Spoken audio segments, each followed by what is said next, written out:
Да, во овој блок од отвореното студио 1, како што е добро познато, минути за анализа на светските и регионалните случувања со колегата Дијана Андоновиќ. Андоновиќ, добар ден. Во интерес на времето, стартуваме со она што е најблиску кај нас, Косово повторно актуелно. Да, малку неколку дена го одморивме и не беше во светските... Го одморивме, меѓутоа повторно се истакна. Нешто што не е. Одиме со она како предмет на анализа, интересна, ако може да се нарече интересна, меѓутоа предизвика внимание, изјавата на Хашим Тачи, косовскиот председател, дека она поделба или размена на територии, доста често што сме говореле во отвореново студија во однос на Косово-Србија, само преку мене мртов, ќе каже Тачи.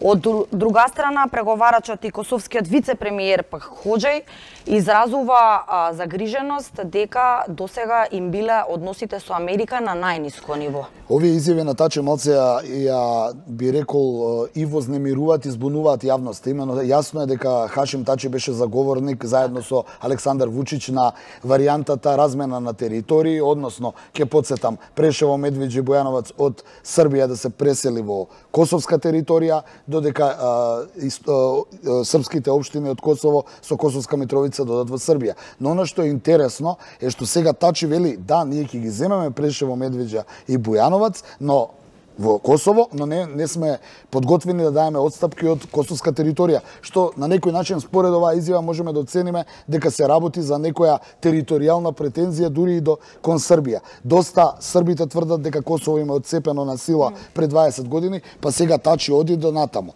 Но оваа изјава е можеби и изјава за да се збуни јавноста, а можеби е само реторика за евентуалните избори кои доаѓаат, ако се земе во предвид дека најголемите ривали Тачи и Харадинај. Харадинај играше на националистичка карта каде што велеше Косово е неделиво, додека Тачи велеше да, ние сме подготвени да направиме размена на територија. Но она што е главната вест можеби, што и самата ти започна да зборуваш, а тоа е американските односи со Косово. Имено се знае дека албанците, косовските албанци, овие 20 години има огромна поддршка од Соединетите Американски држави наспроти србите кои ја нема.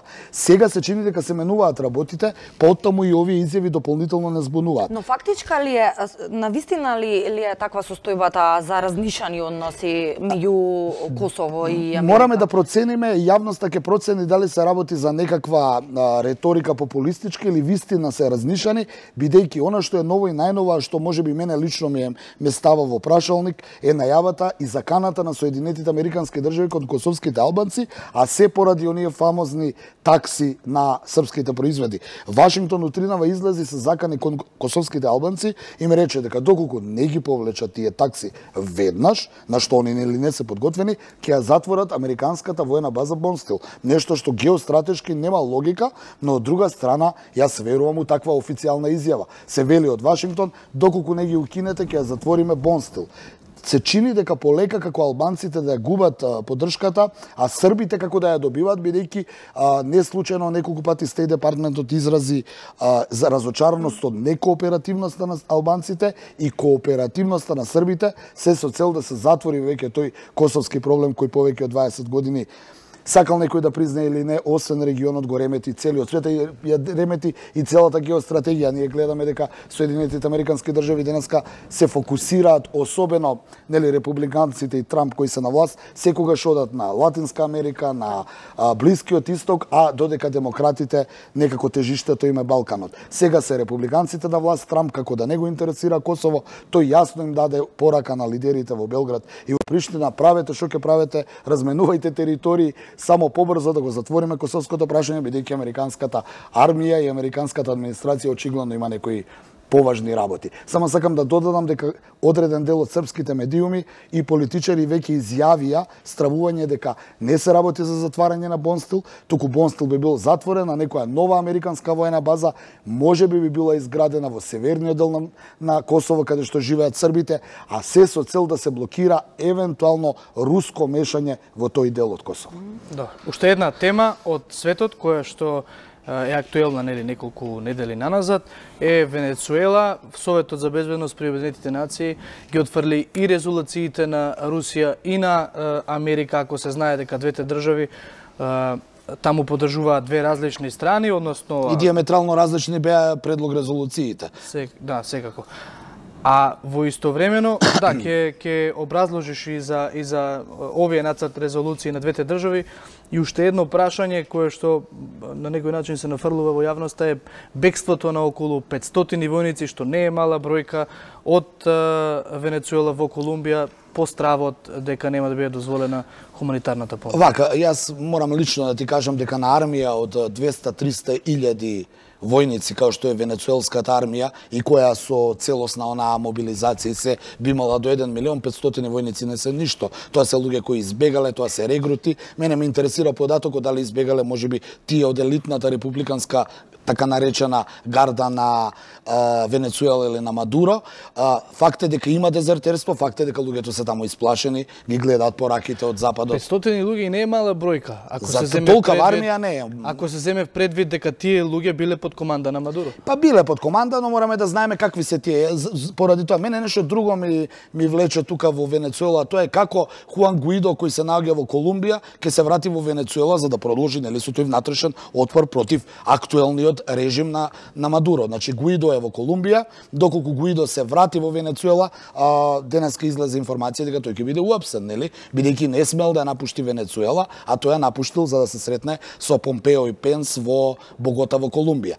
Тоа е првата работа. Втората работа што Мадуро ја прави сега и што е можеби вест број 1 е седиштето на неговата нафтена компанија која беше во западниот свет во Лисабон, ја пресели во Москва. И побара од Москва и вети на Москва дека ги користи сите ресурси на Русија, сите стратешки резерви, муниција, оружје и лекови, што само укажува дополнително дека русите не попуштаат и дека онаа хуманитарна помош која Соединетите Американски држави сакаше да ја даде, а Мадуро не ја дозволи, сега веројатно русите ќе праќаат хуманитарна помош, па некој друг нема да дозволи да стигне до Венецуела. Но денеска излегува и едни податоци каде што се вели дека нападот врз Венецуела ќе зависи само од една работа. Доколку Бразил и Колумбија се согласат да учествуваат во таа интервенција, тогаш Соединетите Американски држави ќе изведат многу брзо воената интервенција врз Венецуела, како што сме гледале во Ирак и во Афганистан. Но ни Бразил, ниту Колумбија засега не се подготвени да завојуваат со својот сосед и да бидат толку многу во интерес на американците, така да се чини дека во Белата куќа, особено Трамп, е се понервозен, бидејќи очигледно е свесен дека не може да изведе таа воена интервенција. Ке подсетам, вчера ветуваше денуклеаризација на Корејскиот полуостров, не го успеа. Доколку сега и Венецуела не ја на некој начин реализира како што ја најавуваше, тек дополнително ќе има проблем и со рейтингот во Соединетите Американски држави во пресред на претседателските избори за околу година и пол. Да. Дејан, ти благодарам за оваа анализа. Тука сме во студиото, продолжуваме и наредната работна недела да ги анализираме случувањата во светот. Јана, јас и ти овде правиме кратка пауза секако и се враќаме некаде околу 17 часот, ке разговараме за состојбите во ЈСП.